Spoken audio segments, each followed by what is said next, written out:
மிளகை எப்படி பயன்படுத்தினா நம்ம உடம்புல இருக்கக்கூடிய நச்சுத்தன்மை சரியாகுன்றதை தெரிஞ்சுக்க போகிறோம். அப்போ இந்த வீடியோ முழுசாக பாருங்கள்.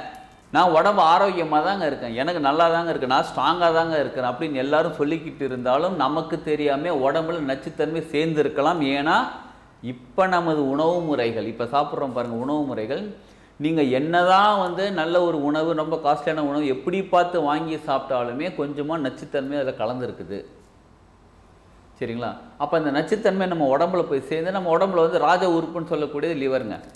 அந்த லிவர் உடம்புல இருக்கக்கூடிய நச்சுத்தன்மை க்ளீன் பண்ணிக்கிட்டே இருக்காங்க. சிலருக்கு ரொம்ப அதிகமான நச்சுத்தன்மை போனதுனால அதை க்ளீன் பண்ணி லிவரே பல்ஜ் ஆயிடுறாங்க, லிவரே வீக் ஆயிடுறாங்க, கால் பிளடரில் ஸ்டோன் வந்துடுது.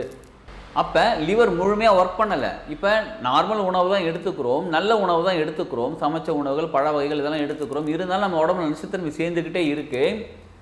இப்போ உங்களுக்கு லிவர் நல்லா இருந்தாலும் லிவர் டேமேஜாக இருந்தாலும் எப்படிப்பட்டதாக இருந்தாலும் நம்ம சாப்பிடக்கூடிய கெமிக்கல் உணவுகள்லேருந்து கெமிக்கலை தனியாக பிரித்து எடுத்து அந்த லிவர் வெளியில் அனுப்புது பாருங்கள், அவ்வளோ கெமிக்கல் சேருது உடம்புக்குள்ளே. அப்போ இவ்வளோ நச்சு இருக்கிறதே என்ன பண்ணுது, லிவர் மட்டுமா போதுமா, கிட்னியும் தானே சேர்ந்து ஒர்க் பண்ணுறாங்க. இதெல்லாம் பத்தாமல் நமக்கு இன்னும் உடம்புல இருக்கக்கூடிய நச்சுத்தன்மை சரி பண்ணுறதுக்கான வெளியிலேருந்து கொடுக்கக்கூடிய இது மருந்து. நல்லா கவனிச்சுக்கோங்க, இது ஒரு மருந்து.